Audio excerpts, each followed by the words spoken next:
Welcome to Keep Talking, a community dialogue about mental health. My name is Gay Maxwell, and I run the continuing education program at the Brattleboro Retreat. Keep Talking is brought to you by the Brattleboro Retreat in cooperation with Brattleboro Area Television. And I have in the studio with us today a special guest, Dr. Jennifer Tanner, who's visiting us in order to do a presentation for the Office of Continuing Education tomorrow. She'll be presenting, her topic is helping emerging adults make transitions in the 21st century. She will be speaking to a crowd of almost 70 mental health professionals from all over New England, talking about this subject. And I asked her if she would be willing to come and be interviewed on Keep Talking, and she very graciously agreed to do that. Welcome, Dr. Tanner. Thank you. Thank you for having me. I'm really thrilled that you are here.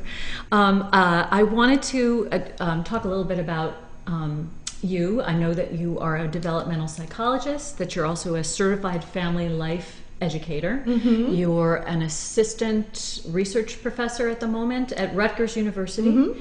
and also the vice chair of the Society for the Study of Emerging Adulthood. Right. And there have been at least two books that you've been associated with that I know about at any rate. One was being the co-editor of a book called Emerging Adults in America, mm-hmm. and also co-author of Debating Emerging Adulthood, Stage or Process. But welcome and thank you for being so gracious to give us this time today. What led to your interest in this subject? What, if you can briefly tell us about yourself in relationship to the subject of emerging adulthood? Well, that's a good question. Why I was interested in emerging adulthood to begin with is I was one of the people to come of age in Generation X. Mm. And I came from a relatively working class background, and our family made a transition to a different community when I was an adolescent. One that there wasn't a lot of resources there, and I was an outsider. Starting in 9th grade, it takes a while to adjust, so I was an observer for a while.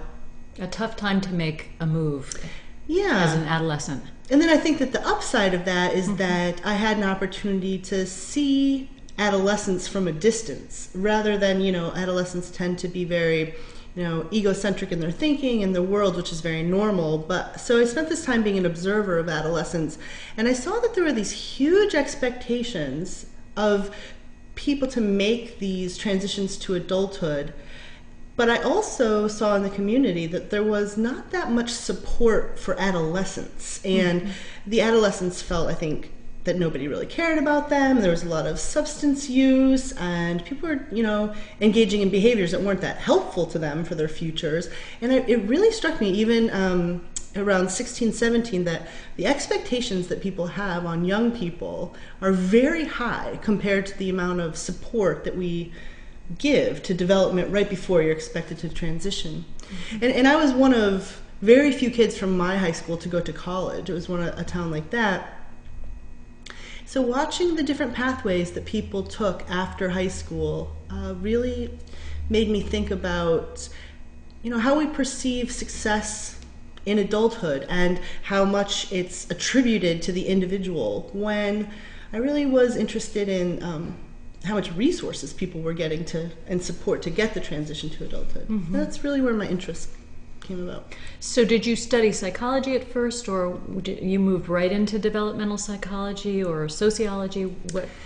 That's, this is an interesting story too. I went to UMass Amherst, and I really enjoyed my time there, and I was a psychology student. And really, when you're a psychology student, you don't really always understand what the pathway to being a psychologist is. You know what you want to do is to help people, but you don't really understand necessarily that it's another 5 years of school and another 2 years of training, and you get to start adulthood much later. Mm-hmm. And so I was really interested in mental health, always the mental health of 18 to 25-year-olds. But I wasn't necessarily interested in the disorders. I wasn't interested in depression, and I didn't like working in the depression lab per se, and I wasn't interested in anxiety or substance disorders. And I had this very wonderful advisor, Dr. Susan Whitbourne at UMass, and she said, "You know what you are? You're a developmentalist. You care about the individual. You don't care about the disorder. You are interested that the individual develops the disorder and why. And from that insight, she really encouraged me to become a developmental psychologist, one who studies what's normal about development in order to tell us when it goes awry.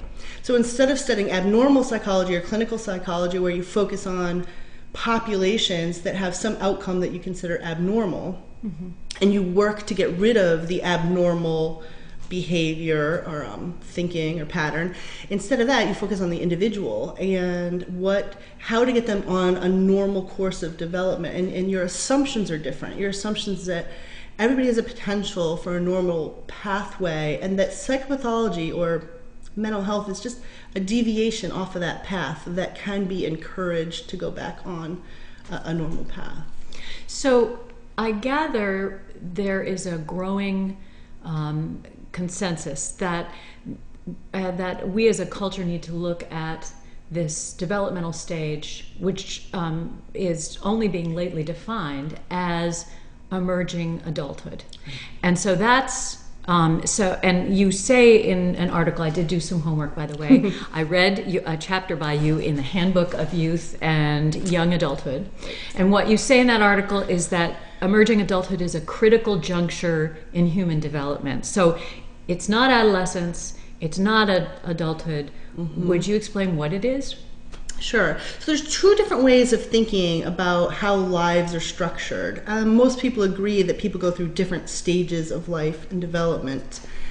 Sociologists tend to believe that our individual lives are very much shaped by what society tells us we should do at each stage. So obviously it tells us what infancy should look like and what childhood should look like and what adolescents should be doing and then what adults should be doing.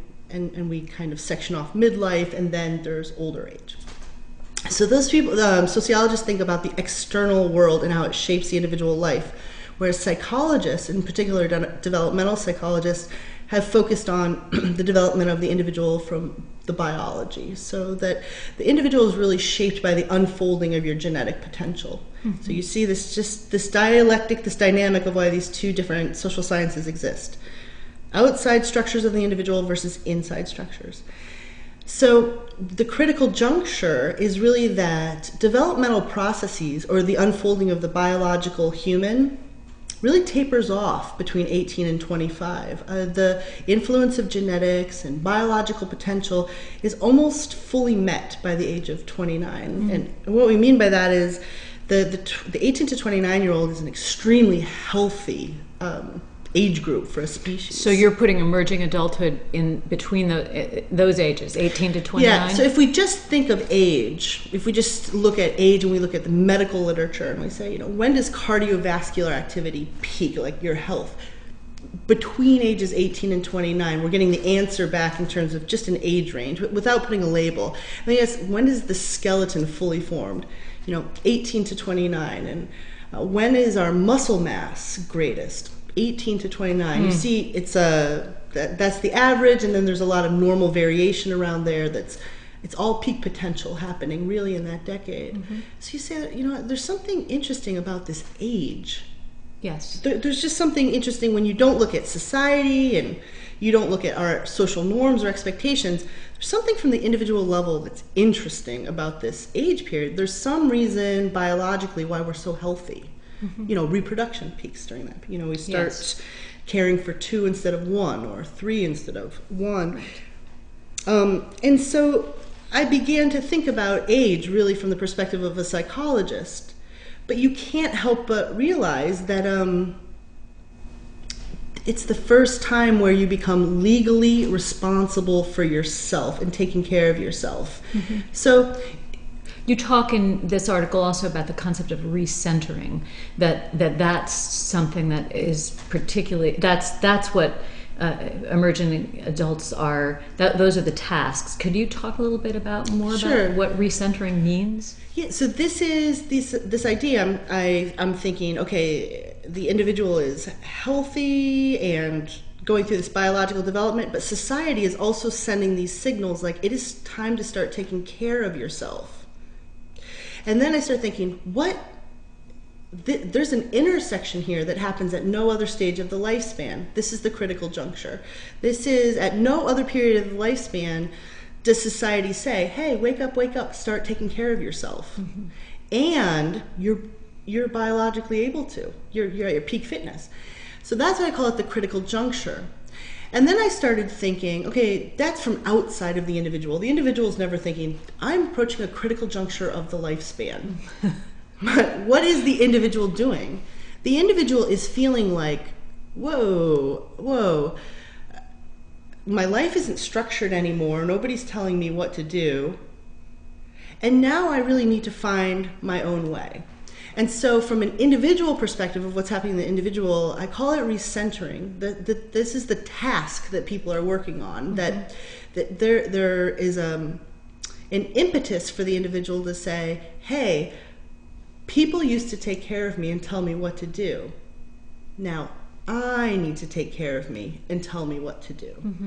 And that this is the normal task of growing up between age, and then we tackle this between ages 18 and 29. And then I didn't come up with the term emerging adulthood, but my colleague Jeffrey Arnett, in the year 2000, he had proposed and said, it's not just that kids are taking longer to grow into adulthood. We all agree that people are marrying later and having kids later and entering their careers later. But it was really Jeff Arnett, a professor at Clark University, who through the 90s, he started to see that all these transitions were happening later. And he was the first person to say, well, we're not just seeing a lengthening of adolescence. We're really seeing a unique life stage that for whatever reasons we didn't see before. And his carving out this as a distinct age period really gave me another way of thinking. Okay, so it's not just that there's this critical task, it's that it's a whole life stage during which there's this task. And why do you think that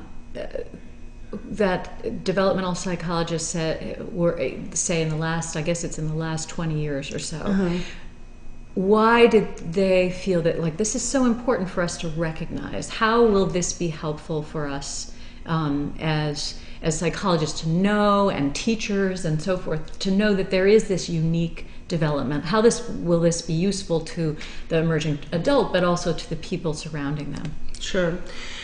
Well, Arnett proposed the idea, and it's no small feat to change the way a whole profession thinks about how we organize the lifespan. But his introduction of this concept took off like wildfire. I think that it made a lot of sense, number one. Also, I think that people need a new way of making sense of what's going on in their lives, a cohesive organizational framework. What it is going to do, and what it has started to do, is it has started to say in people's real lives, if we have this age period, and it's unique, and we haven't looked at it before, how well can we possibly be understanding and meeting the needs of this age group?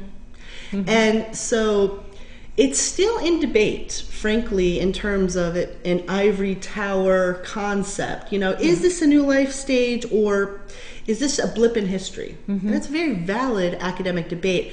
In people's lives, it's very rarely up for debate. People really feel like this is a distinct age period, something that's very much not like adolescence. Could you describe the characteristics of what makes it a unique period of time?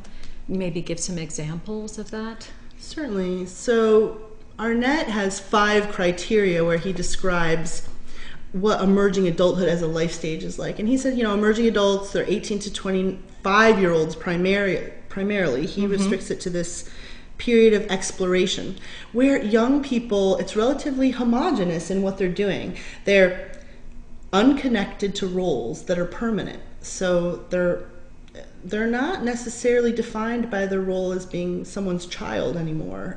They don't see that as a permanent commitment.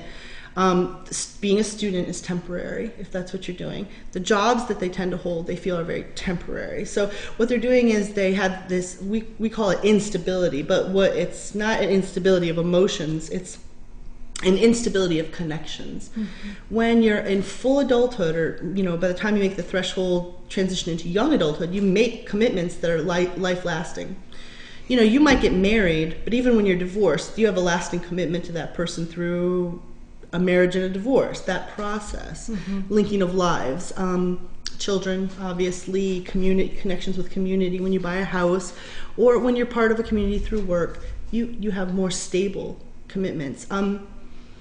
So the emerging adulthood looks like this period of instability where they're moving in and out of roles, and that's normal. It's not abnormal. So and it's very, I imagine, because I think you talk a little bit in your article about the fact that there's sort of progression, and then there's regression, and there's progression, and there's regression, and that could look in a way, it could look to the adults in that emerging adult's life as if there's a problem. Right. But you're trying to normalize that progression regression.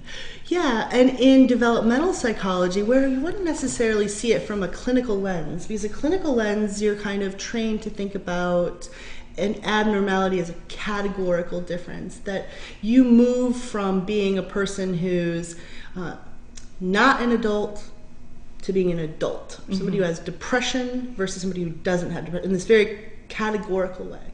But a developmentalist understands that development happens in a non-linear way. That's the rule of development.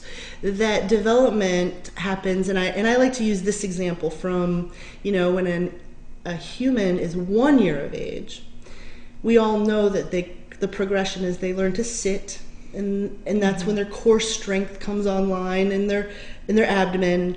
And they crawl, and then they start to coordinate their movements between their brain and their body more, and their arms and their legs. And then when you put together core strength with this ability to coordinate your limbs, you have the ability to walk. And so in this way, walking is a nonlinear progression. You see it in different forms, but if you said, what does the ability to ambulate look like? What does the ability to walk look like? All those steps lead up to walking, but they don't look like they go together. They go together. And then once the little 1 year old starts to walk, everybody's had the experience where, the baby takes 2 or 3 steps and then falls and then comes back. Then the baby takes 4 or 5 steps and then falls and then comes back. And so really I liken, emerging adulthood to a very similar process. It's you go as far as you can developmentally tolerate, and then you have to come back a little bit. And then you go a little bit farther, and then you come back a little bit. And each time you're gaining a little more strength. Are you referring to things like moving back home with your parents, getting your first apartment, maybe that doesn't work out, you move back again with your parents? Is that a valid example? Yeah, that's a very valid example. So the goal of healthy recentering, if you look at this as the developmental task that they're working on, what's happening at the intrapsychic level in the individual's mind is that everybody has needs. Somebody has to take care of those needs.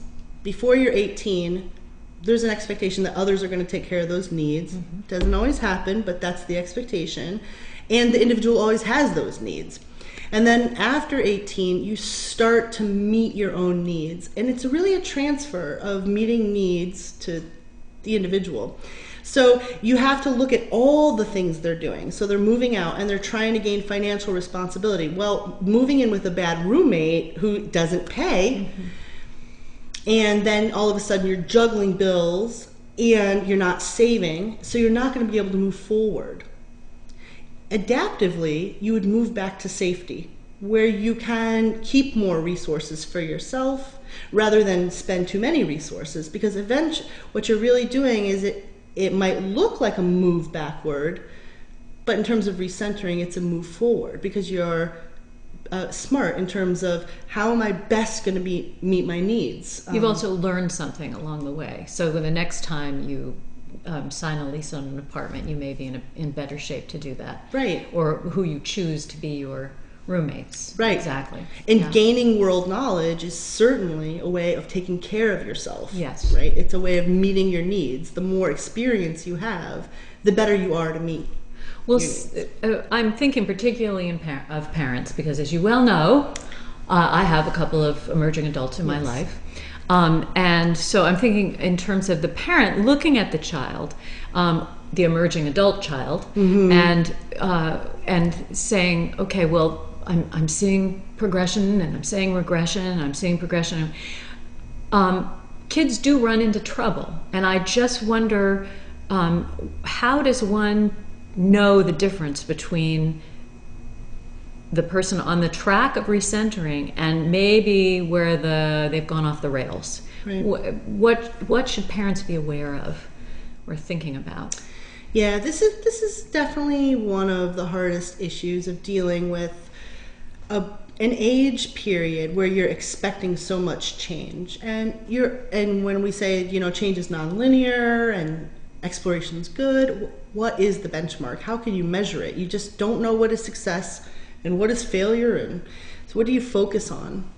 Really what you're focusing on is the individual becoming better at meeting his or her own needs, if you had to make an overall evaluation.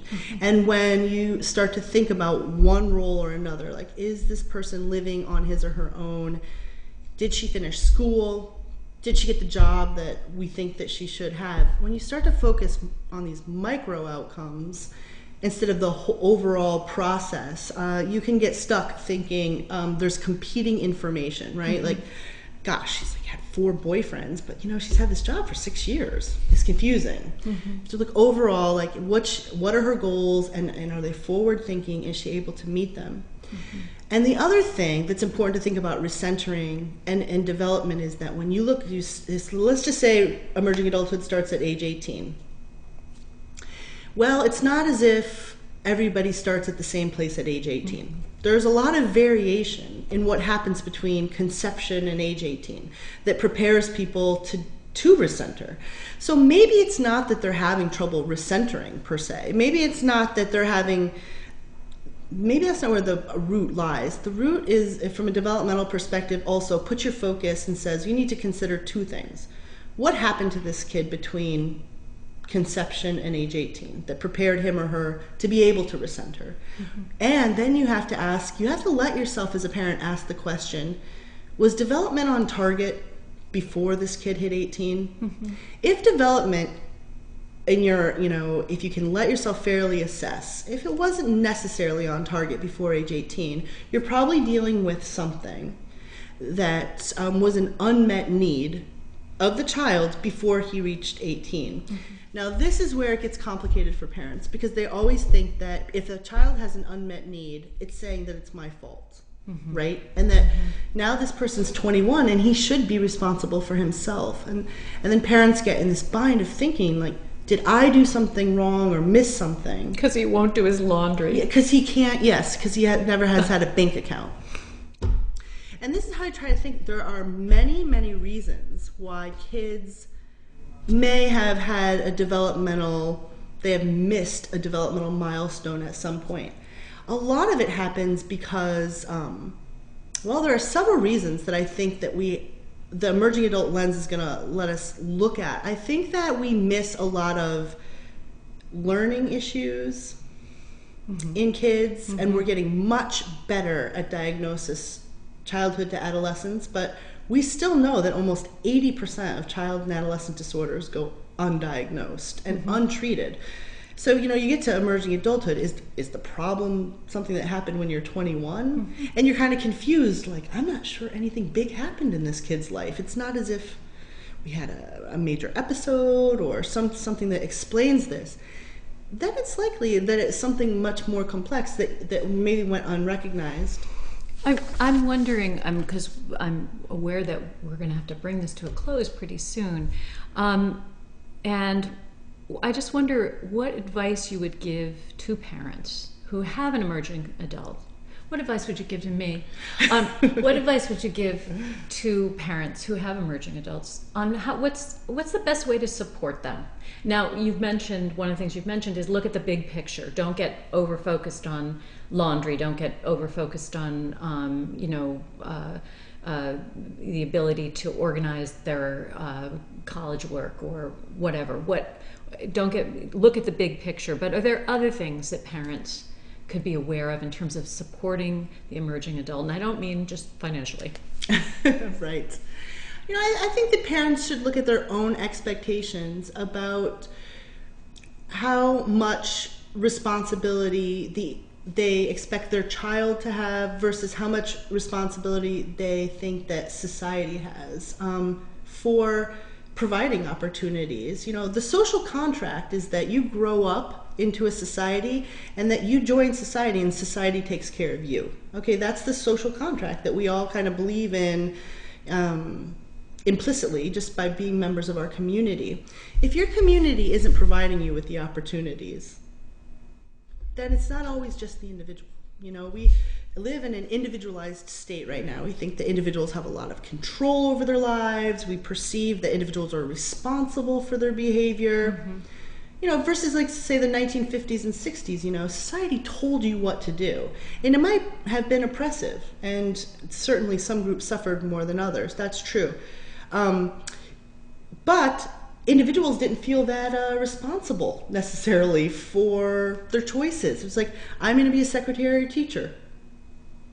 I don't take it personally that I'm upset that I'm a secretary, mm-hmm. right? They don't feel like it was a bad choice on my part. I only had two choices, mm-hmm. right? And then now individuals have a lot more room to feel that they're responsible. And I think parents overly believe that their kids have more control than they do. Mm-hmm. But emerging adults are still, if you think of all adults, ages 18 to over 100, which group has the least power? I can't answer that. I think 18 to 29-year-olds, though there's good research to support this, but they have the least experience with the market. Mm-hmm. They have the least experience in the game. Mm-hmm. They have the fewest resources. They're if we thought of them, they're the least powerful. Mm-hmm. By the time you're in midlife, you're at the peak of your ability to amass resources and to use them as you want. So you're also saying, not only look at the big picture, but look at the big picture. They're just starting out, and they're not that powerful. Mm-hmm. It's not all them. Mm-hmm. We need to distribute a little bit of the explaining. Because you're born in a cultural context. That's right. Yeah, in a historical context. Yeah. Dr. Tanner, thank you so much for spending this time with me. It's so interesting to hear you talk about this subject, and I'm really feel a lot of gratitude that you were able to do this today. Well, thanks for inviting me. All right, I'm looking forward to your presentation tomorrow. Yeah, it'll be fun. Thank you for joining us again for Keep Talking, a community dialogue about mental health, and I hope you'll be back again when the Brattleboro Retreat and Brattleboro Area Television join up together and do another one of these programs. Thanks so much for joining us.